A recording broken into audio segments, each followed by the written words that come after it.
Hello students.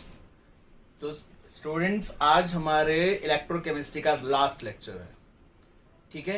लेकिन ध्यान रहे, जितने लेक्चर्स मैंने आपको सेंड किए हैं उन पूरे लेक्चर्स में पूरा यूनिट नहीं है। बहुत सारी चीजें मैंने आपको ऐसे ही ऑडियो चैटिंग में या व्हाट्सएप चैटिंग में मैंने करवाई हैं। जैसे लास्ट मैंने कल आपको सेंड की थी कुछ डेफिनेशंस। मैंने आपको कहा था ये डेफिनेशंस पढ़ के रखना जो आपने पुरानी पहले डेफिनेशंस पढ़ी भी हैं ओम्स लॉ से, ठीक है। मैंने कहा था ओम्स लॉ का फॉर्मूला यूज करो, V is equal to I R. V potential difference है, I करंट है, R रेजिस्टेंस है। रेजिस्टेंस की डेफिनेशन करो। रेजिस्टेंस का उल्टा होता है कंडक्टेंस, उसकी डेफिनेशन करो।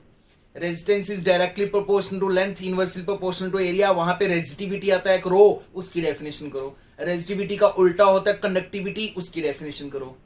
फिर वैसे ही मैंने बोला था मोलर कंडक्टेंस और मोलर कंडक्टिविटी की डेफिनेशन करो, और इन सब के SI यूनिट्स लिखो। अब उनमें से मैं एक डेफिनेशन निकाल रहा हूं सिर्फ, जिसके न्यूमेरिकल्स भी आपके सामने होंगे। एक डेफिनेशन सिर्फ, और वो डेफिनेशन है मोलर कंडक्टिविटी। क्या डेफिनेशन है? Molar conductivity. 1 मोलर सोल्यूशन लेना है, मतलब 1 मोल आयन्स लेने हैं। बच्चों, कंडक्टिविटी आयन्स की होती है, ध्यान रखें, ठीक है। हमने इलेक्ट्रोलिटिक सेल में भी पढ़ा, NaCl की कोई कंडक्टिविटी नहीं है, उसके आयन्स की कंडक्टिविटी है। वो आयन्स इलेक्ट्रिसिटी कंडक्ट करते हैं, ठीक है। तो जब 1 मोल आयन्स बनेंगे एक सोल्यूशन में, पर लीटर सोल्यूशन में, ठीक है, जिसमें एक पर्टिकुलर वही 1 क्यूबिक सेंटीमीटर का एरिया होगा, 1 सेंटीमीटर का डिस्टेंस होगा बिटवीन 2 इलेक्ट्रोड्स, तब जो आयन्स इलेक्ट्रिसिटी कंडक्ट कर रहे हैं, तब जो कंडक्टेंस की वैल्यू होती है उसे हम मोलर कंडक्टिविटी कहते हैं, ठीक है। ये डेफिनेशन में आपने पढ़ा होगा, ठीक है। सिंपल सी बात, 1 मोलर सोल्यूशन के आयन्स जो इलेक्ट्रिसिटी कंडक्ट कर रहे हैं उसी को मोलर कंडक्टिविटी कहते हैं, सिंपल सी भाषा में अगर मैं बताऊं तो। बाकी मैंने आपको होमवर्क दिया था, उसके लिए मैंने कोई अलग से वीडियो लेक्चर नहीं बनाया, ठीक है। ओल्ड डेफिनेशंस हैं, ओम्स लॉ से डेफिनेशंस, और फिजिक्स में भी जरूर पढ़ी होंगी आपने, ठीक है। अब मैं इसी के बारे में थोड़ी बहुत चीजें डिस्कस करूंगा। मोलर कंडक्टिविटी हो सकती है वीक इलेक्ट्रोलाइट्स की एंड स्ट्रॉन्ग इलेक्ट्रोलाइट्स की, ठीक है। थोड़ा सा थ्योरी वाली चीज है, समझना इसको, ठीक है। और फिर स्टडी मटेरियल से पढ़ भी लेना। वीक इलेक्ट्रोलाइट्स और स्ट्रॉन्ग इलेक्ट्रोलाइट्स की मोलर कंडक्टिविटी की बात कर रहा हूं। अब ये पहले वीक इलेक्ट्रोलाइट स्ट्रॉन्ग इलेक्ट्रोलाइट इन वर्ड्स का मीनिंग समझ लो। वीक इलेक्ट्रोलाइट क्या होते हैं और स्ट्रॉन्ग इलेक्ट्रोलाइट क्या होते हैं, वही अगेन 11th में ही था, इक्विलिब्रियम चैप्टर में। स्ट्रॉन्ग इलेक्ट्रोलाइट्स वो होते हैं जो ऑलमोस्ट 100% डिसोसिएशन शो करते हैं, ठीक है। जितने कंपाउंड दे रखे होंगे सारे के सारे आयन्स में डिसोसिएट हो जाएंगे, ऑलमोस्ट 99% से ज्यादा, ठीक है, जो मैक्सिमम डिसोसिएशन शो करते हैं। Strong acids, strong base and salts are strong electrolytes. Strong acids easily H positive दे देंगे, strong base easily OH negative दे देंगे, और साल्ट्स तो वाटर में जाते ही आयन्स बना देते हैं ऑलमोस्ट 100%, वो होते हैं स्ट्रॉन्ग इलेक्ट्रोलाइट, ठीक है। वीक इलेक्ट्रोलाइट्स जिनकी डिसोसिएशन कम होती है, कम कितनी कम? 10%, ज्यादा से ज्यादा 12%, बहुत ज्यादा करो तो 13-14%, 14% बस, इससे ज्यादा डिसोसिएशन नहीं होती, ठीक है। वीक इलेक्ट्रोलाइट्स जिनकी डिसोसिएशन आयोनाइजेशन कम होती है, जो कम आयन्स बनाते हैं, ओनली 10-14%, और ये ऑलमोस्ट 100% आयन्स बनाते हैं, ठीक है। इसमें आयन्स की कंसंट्रेशन ज्यादा होगी, इसमें आयन्स की कंसंट्रेशन कम होगी। Strong acid, strong base and salts are strong electrolytes. Weak acids जो इजिली H पॉजिटिव नहीं देंगे, वीक बेस जो इजिली OH नेगेटिव नहीं देंगे, and heavy salts, transition metals के salts, heavy salt, zinc sulphide, copper sulphide, ये होते हैं heavy salts.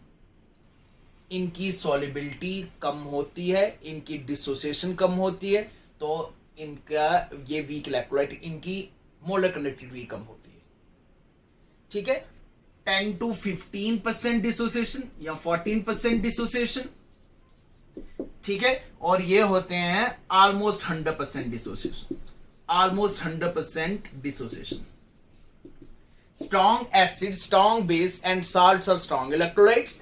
weak acid and weak base and heavy salts, transition metal, D block के metal के salts weak electrolytes होते हैं, इनकी डिसोसिएशन कम होती है। जैसे एक सिंपल एग्जांपल, ये हम 11th में इक्विलिब्रियम में भी बहुत बार ये एग्जांपल यूज करते थे हम, acetic acid, vinegar.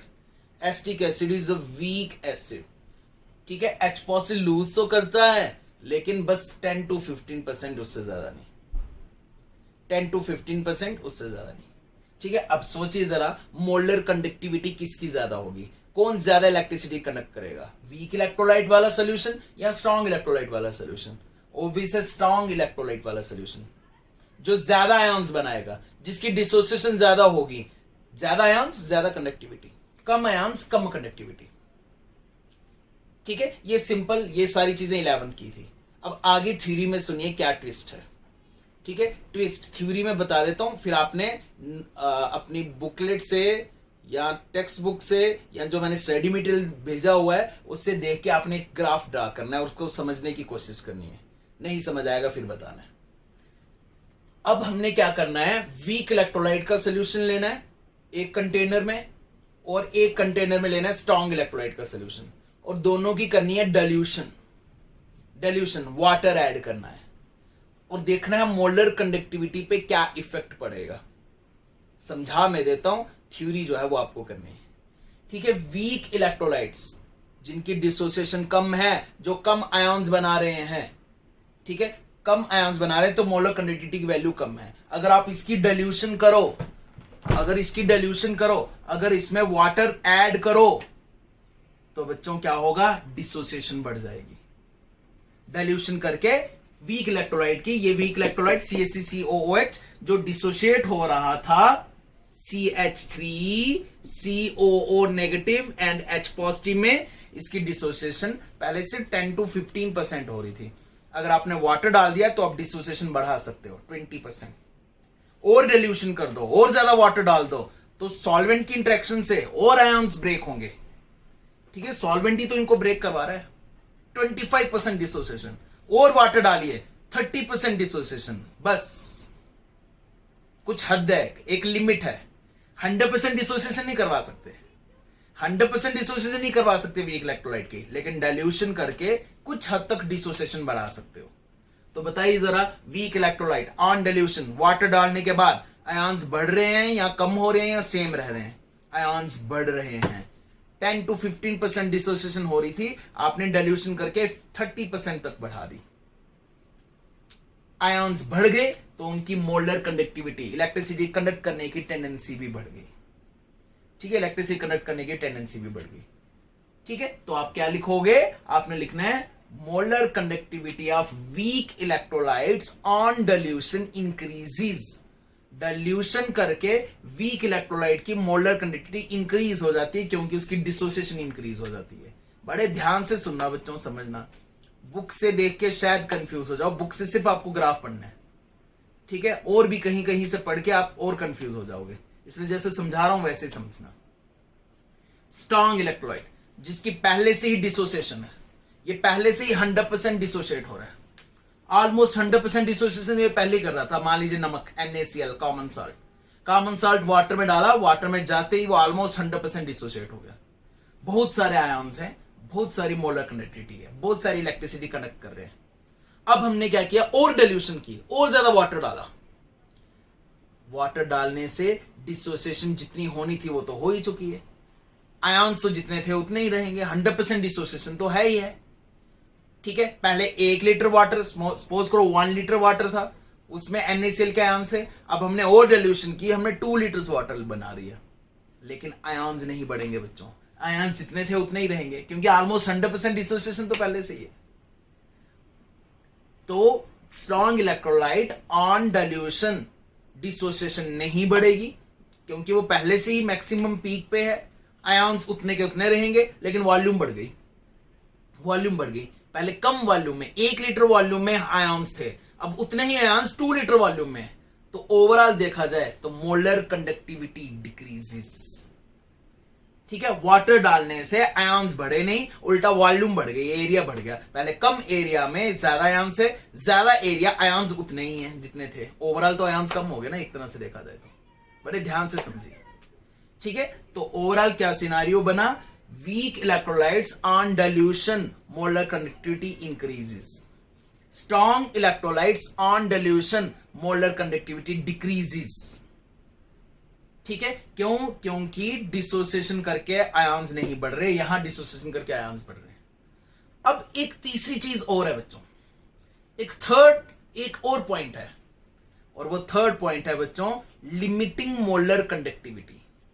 Third point है लिमिटिंग मोलर कंडक्टिविटी,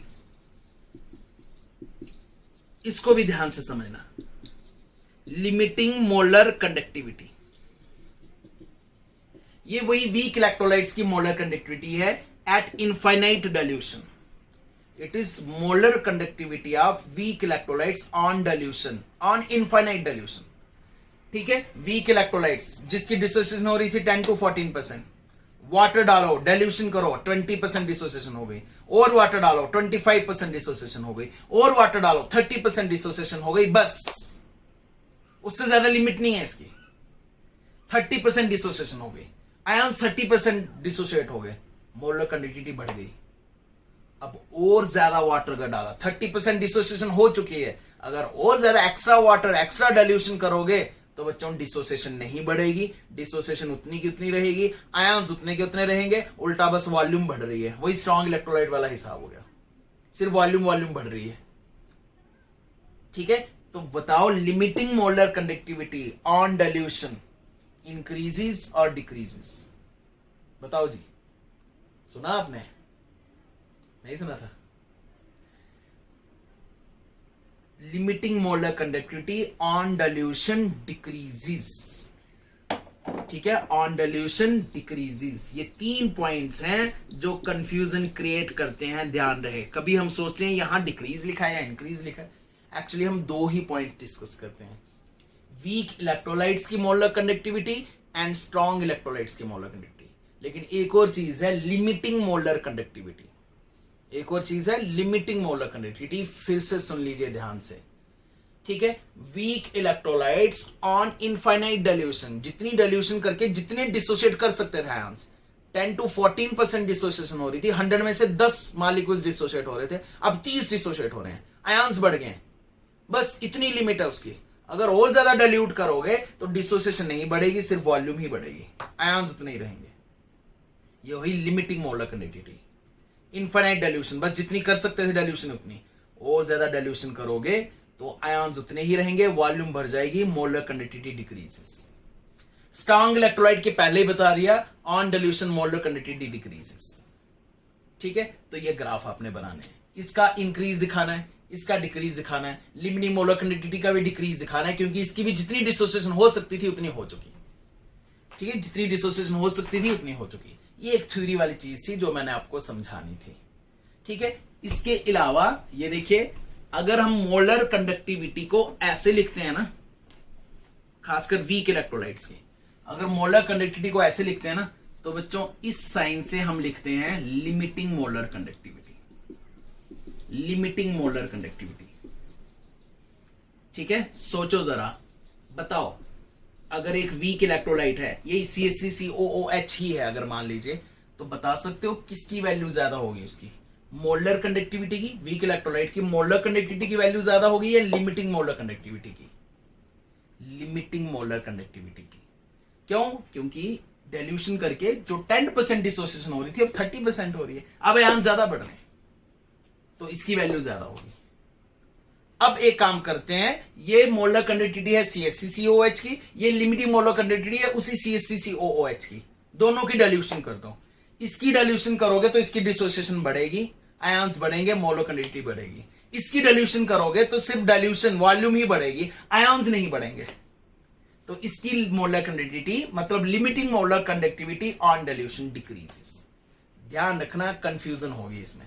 ठीक है, लेकिन एक बार समझ लो, रिवाइंड करके समझ लीजिए, अच्छे से समझ आ जाएगा। ठीक है, और यहीं से आपको जो मैंने पुराने फॉर्मूलेज बोले कि मोलर कंडक्टिविटी वगैरह उन सबकी डेफिनेशन वगैरह करनी है, उसमें कुछ न्यूमेरिकल्स में ये यूज होगा, degree of dissociation. Degree of dissociation, कितने पार्टिकल्स डिसोशिएट हुए अपॉन टोटल कितने हो सकते थे मैक्सिमम, कितनी डिसोसिएशन हुई और कितनी मोलर कंडक्टिविटी की वैल्यू आई अपान डाइल्यूशन करके एक मैक्सिमम कितनी हो सकती थी। ऐसे ही अल्फा हमने सोल्यूशन में किया और ऐसे ही अल्फा हमने इक्विलिब्रियम चैप्टर में किया। आएगी तो 11th की चीज। तो कुछ क्वेश्चन में अगर अल्फा ऐसे निकालना होगा तो बच्चों वो आप ऐसे निकाल सकते हो, कितने % डिसोसिएशन हुई। अल्फा निकालो, fraction of molecules dissociate into 100 कर लो, ये फ्रैक्शन होती है, इनटू 100 कर लो। ठीक है, अगर न्यूमेरिकल्स की जरूरत पड़ी तो उसकी फिर एक क्लास और बनाएंगे और क्या करना। ठीक है, नहीं करेंगे नेक्स्ट यूनिट स्टार्ट, एक दिन और आगे बढ़ा देंगे। ठीक है, और अगर अल्फा पता है तो आपको इक्विलिब्रियम कांस्टेंट भी पूछा जा सकता है, फिर C alpha square upon 1 minus alpha. ये वही सारे सोल्यूशन चैप्टर के ही फॉर्मूलेज आ रहे हैं, एक्चुअली इक्विलिब्रियम के फॉर्मूले आ रहे हैं। तो कुछ जगह पे इलेक्ट्रोकेमिस्ट्री चैप्टर में भी ये अल्फा और ये इक्विलिब्रियम कांस्टेंट या डिसोसिएशन कांस्टेंट ऑफ एसिड और बेस यूज किया जा सकता है। ठीक है, लेकिन ये फॉर्मूले मैंने उस टाइम पे नहीं बताए। ठीक है, क्योंकि उसके लिए पहले आपको लिमिटिंग मोलर कंडक्टिविटी वर्ड जो है वो समझना था। ठीक है जी, अब एक लॉ है मोलर कंडक्टिविटी और लिमिटिंग मोलर कंडक्टिविटी के लिए, बहुत इंटरेस्टिंग लॉ है और उसका भी 11th से सीधा लेना देना है। अब वो मैं आपको समझाता हूं, वो आपका लास्ट टॉपिक होगा। ठीक है, देखना, देखिए जी स्टूडेंट, अब ये लॉ है एक कोलरिज लॉ। इस लॉ को समझिए और फिर मैं बताता हूं, इसके साथ ही इसके क्वेश्चन भी बता दूंगा कि किस टाइप के क्वेश्चन इसमें आते हैं। सिंपल सा लॉ है। ये लॉ कहता है molar conductivity of any electrolyte, molar conductivity of any electrolyte. अब इलेक्ट्रोलाइट वर्ड का मीनिंग समझो, बार बार मैं समझा रहा हूं, सोल्यूशन चैप्टर में भी समझाया था, 11th क्लास का है, जो आयंस में डिसोसिएट हो सकता है। Molar conductivity of any electrolyte is equal to sum of molar conductivity of its ions, is equal to sum of molar conductivity of its ions. मतलब इसकी अपनी कोई मोलर कंडक्टिविटी नहीं है, ये इलेक्ट्रिसिटी कनेक्ट नहीं कर सकता, वो तो हमें पहले से भी पता है। NaCl इलेक्ट्रिसिटी कनेक्ट नहीं कर सकता, उसके आयंस इलेक्ट्रिसिटी कनेक्ट करते हैं, आयंस। ठीक है, इसकी अपनी कोई मोलर कंडक्टिविटी की वैल्यू नहीं है, इसके आयंस की मोलर कंडक्टिविटी की वैल्यू है। ठीक है, molar conductivity of any electrolyte, मान लीजिए molar conductivity of HCl is equal to molar conductivity sum of molar conductivity of its ions. Simple. Molar conductivity of calcium chloride is equal to sum of molar conductivity of its ions, molar conductivity of Cl negative। Cl negative 2 times में break होगा तो ये 2 times ले लेना है। Simple. अब आप खुद ही बोलिए जरा, मोलर कंडक्टिविटी ऑफ NaCl की क्या होगी? Molar conductivity of NaCl is equal to molar conductivity of Na positive plus molar conductivity of Cl negative. बस ये है कोलरिज लॉ। किसी की भी मोलर कंडक्टिविटी, एक्चुअली वैसे देखा जाए तो बुक्स वगैरह में लिखा हुआ है limiting molar conductivity, limiting molar conductivity of any electrolyte is equal to the sum of limiting molar conductivity of its ions. Actually ये लिमिटिंग मोलर कंडक्टिविटी है, जिसका मीनिंग मैंने आपको समझाया। ठीक है, अब देखिए इसकी एडवांटेज, इसकी यूजेस क्या है।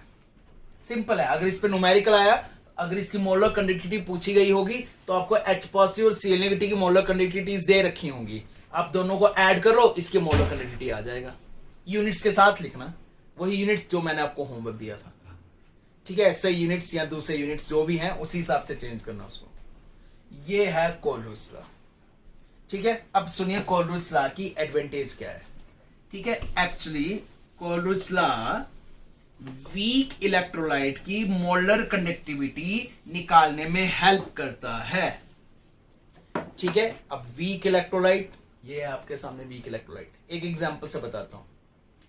वीक इलेक्ट्रोलाइट्स जिनकी डिसोसिएशन बहुत कम होती है, जो बहुत कम आयंस बनाते हैं, इतने कम आयंस बनाते हैं कि उनके आयंस की मोलर कंडक्टिविटी की वैल्यू मेजर करना बहुत मुश्किल है। बहुत कम वैल्यू तो मेजर करना बहुत मुश्किल। ठीक है, ये एक वीक इलेक्ट्रोलाइट, इसकी मोलर कंडक्टिविटी की वैल्यू इतनी कम कि हम मेजर ही नहीं कर पा रहे। तो हम क्या करते हैं, कुछ इसी के टाइप के कुछ स्ट्रॉन्ग इलेक्ट्रोलाइट्स ले लेते हैं, इसी टाइप के स्ट्रॉन्ग इलेक्ट्रोलाइट ले लेते हैं। जैसे ले लिया CH3COONA, इसकी मोलर कंडक्टिविटी हमें पता होगी, यहां क्वेश्चन में दे रखी होगी, मान लो एक्स वैल्यू दे रखी होगी। Molar conductivity of, actually limiting molar conductivity, molar conductivity of HCl की वैल्यू आपको, ये भी स्ट्रॉन्ग इलेक्ट्रोलाइट है, इसकी भी वैल्यू आपको दे रखी होगी। मोलर कंडक्टिविटी ऑफ NaCl, इसकी भी वैल्यू आपको दे रखी होगी, मान लो Z। ठीक है, अब ये मान लीजिए क्वेश्चन मान लो, ये कॉलरूज लॉ की एडवांटेज मान लो। क्या कह रहा हूं मैं? कॉलरूज लॉ कहता है molar conductivity of any electrolyte, weak हो या स्ट्रॉन्ग हो, is equal to sum of molar conductivity of its ions. ठीक है, उसके आयंस की मोलर कंडक्टिविटी का इक्वल होता है, ये मैंने आपको बताया।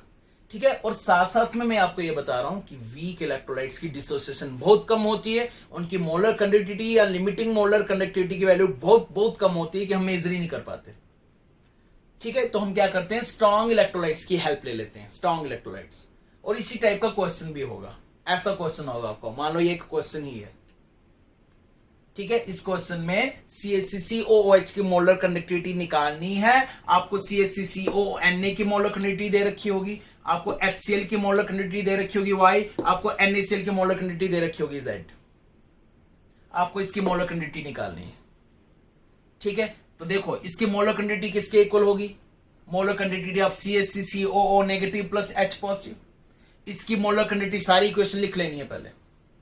ठीक है, मैं लिख लेता हूं सबकी, ये मान लीजिए इक्वेशन, इसकी मोलर कंडक्टिविटी होगी CH3COOH की मोलर कंडक्टिविटी होगी CH3COO negative plus molar conductivity of H positive. ठीक है, इसकी होगी, इसको फर्स्ट इक्वेशन बोलता हूं, मोलर कंडक्टिविटी ऑफ CH3COONA होगा molar conductivity of CH3COO negative plus Na positive. इसकी मोलर कंडक्टिविटी होगी, molar conductivity of HCl is equal to होगा molar conductivity of H positive plus molar conductivity of Cl negative. और NaCl की molar conductivity होगी molar conductivity of Na positive plus molar conductivity of Cl negative. ठीक है, तीन की values, 1 2 3 की values आपके पास है, इसकी वैल्यू निकालनी है। ठीक है, तो आपने क्या करना है, इन तीन की इक्वेशंस को कुछ इस तरह से प्लस माइनस करना है कि आंसर ये वाली इक्वेशन आ जाए। कुछ बच्चे जिन्होंने 11th अच्छे से पढ़ी है उनको कुछ ना कुछ 11th का जरूर याद आया होगा, चैप्टर थर्मोडायनेमिक्स, हेसेस लॉ, उसमें भी कुछ ऐसा ही था। एक की डेल्टा एच की वैल्यू निकालनी होती थी, 3-4 इक्वेशंस की डेल्टा एच की वैल्यू दे रखी होती थी, तो हम इक्वेशंस को, उन रिएक्शंस को इस तरह से प्लस माइनस करते थे कि मेन इक्वेशन आ जाए। हमें ये इक्वेशन चाहिए, ये इसकी ये इक्वेशन हमें चाहिए, CH3CO नेगेटिव और H पॉजिटिव की मोलर कंडक्टिविटी, ये आ जाए तो ये आ ही जाएगा। ये हमें मिल सकती है यहां से CH3CO नेगेटिव, और H पॉजिटिव मिल सकता है यहां से। ठीक है, तो आप इन दो इक्वेशंस को ऐड कर लो, आप इन दो इक्वेशंस को ऐड कर लो। ठीक है, हमें Na पॉजिटिव नहीं चाहिए, हमें Cl नेगेटिव नहीं चाहिए, तो आप NaCl सब्ट्रैक्ट कर लो। ठीक है, आप ये प्रॉपर पूरी इक्वेशन लिखना, पहले इसकी इक्वेशन लिखो। ठीक है, या पहले आप ये इक्वेशन, आप ये क्वेश्चन लिख लीजिए, देखो मैं पूरा लिखवाता हूं आपको, ऐसे क्या पता समझना है। ठीक है, ये क्वेश्चन है, दिस इज क्वेश्चन। आप पॉज करके वीडियो रोक के ये क्वेश्चन लिख लो। एक की मोलर कंडक्टिविटी निकालनी है, 3 की मोलर कंडक्टिविटी दे रखी है, इसकी x, इसकी y, इसकी z। क्वेश्चन उस पर लिख लीजिए पॉज करके। ठीक है, अब मैं इनकी इक्वेशन लिख लेता हूं, अब मैं यहां पे इनकी इक्वेशन लिख लेता हूं अच्छे से।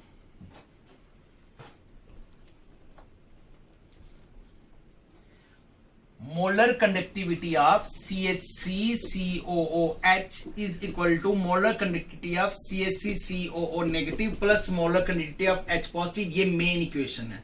ठीक है, इसे कोई भी इक्वेशन का नाम दो, इक्वेशन ए, ये हमें चाहिए। मोलर कंडक्टिविटी ऑफ CH3COONA जिसकी वैल्यू आपको दे रखी है, ये स्ट्रॉन्ग इलेक्ट्रोलाइट है, 60 स्ट्रॉन्ग इलेक्ट्रोलाइट, इसकी वैल्यू आपको दे रखी है। ठीक है, और हम भी निकाल सकते हैं, it is equal to sum of its ions. ये रखो equation first. Molar conductivity of HCl, molar conductivity of HCl is equal to molar conductivity of H positive plus molar conductivity of Cl negative. ये आ गई equation second. Molar conductivity of NaCl होगा molar conductivity of Na positive plus molar conductivity of Cl negative, क्योंकि यही कॉलरूल्स law है। ये equation third हो गई। ठीक है जी, एंड अब हमें क्या करना है, इन तीन इक्वेशन को कुछ इस तरह से प्लस माइनस करो कि आंसर ये वाली इक्वेशन आ जाए। ठीक है, अब वो प्लस माइनस आपने देखना है, आप दिमाग लगाना है अपना, अगर है तो। हमें चाहिए CH3CO नेगेटिव के आयंस यहां से मिलेंगे, आयंस पे फोकस करेंगे क्योंकि इसकी तो मोलर कंडक्टिविटी है नहीं, इसके आयंस की ही मोलर कंडक्टिविटी है। हमें चाहिए CH3CO नेगेटिव आयंस यहां से मिलेंगे, हमें चाहिए H पॉजिटिव आयंस यहां से मिलेंगे। तो इन दो इक्वेशंस को ऐड कर लेते हैं, add equation first and second, equation first और सेकंड को ऐड कर लेते हैं, ठीक है, and subtract equation third, third को सब्ट्रैक्ट कर लेते हैं। क्यों? क्योंकि ये Na पॉजिटिव माइनस करके कैंसिल हो जाएगा, Cl नेगेटिव माइनस करके कैंसिल हो जाएगा। Molar conductivity of CH3COONA plus molar conductivity of HCl minus molar conductivity of NaCl is equal to आने वाला है molar conductivity of CH3COOH। Try करके देख लेना। मोलर कंडक्टिविटी ऑफ CH3CONA मतलब this plus H positive plus Cl negative minus Na positive minus Cl negative, Na positive cancel, Cl negative cancel, पीछे बच गया CH3CO negative plus H positive, CH3CO negative plus H positive इसके equal होता है। मतलब x plus y, जो answer आएगा उसमें से माइनस करो z, तो मोलर कंडक्टिविटी ऑफ CH3COH आ गया। अब ऐसे न्यूमेरिकल्स रियल में करने आपको, proper value x y z नहीं होगा, प्रॉपर वैल्यूज होंगे। इस तरह से कोलरिज लॉ पे क्वेश्चंस होंगे, ठीक है। और जरूरी नहीं न्यूमेरिकल्स हो, जरूरी नहीं है न्यूमेरिकल हो। और ध्यान रहे टेक्स्ट बुक में हर एक इस टाइप के क्वेश्चन दे रखे हैं। देखो आपके टेक्स्ट बुक में एक क्वेश्चन क्या दे रखा था इसका, कोलरिज लॉ का, कहा गया था according to Kohlrausch law write a path, give a way to determine molar conductivity of H2O। एक रास्ता बताओ, बस रास्ता बताना है सिर्फ, गिव अवे, प्रॉपर निकालना नहीं है। जब तक वैल्यूज नहीं दे रखी हो आप नहीं निकाल सकते किसी की भी मोलर कंडक्टिविटी, ठीक है। कुछ ना कुछ न्यूमेरिकल वैल्यू दे रखी होंगी, बस एक रास्ता बताओ, एक वे बताइए जिससे वाटर की मोलर कंडक्टिविटी निकाल सको। बच्चों वाटर की मोलर कंडक्टिविटी के लिए आपको चाहिए H पॉजिटिव की molar conductivity plus OH negative ions की मोलर कंडक्टिविटी, ठीक है ना, ठीक है। और वाटर वीक इलेक्ट्रोलाइट है इसलिए डिसोसिएट नहीं होता, तो इसी टाइप के आयंस वाले हमें स्ट्रॉन्ग इलेक्ट्रोलाइट चाहिए।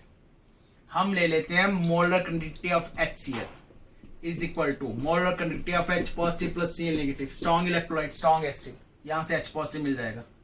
हम एक स्ट्रॉन्ग बेस ले लेते हैं NaOH, वहां से आपको OH नेगेटिव मिल जाएगा। Molar conductivity of Na positive plus molar conductivity of OH negative, OH negative मिल जाएगा।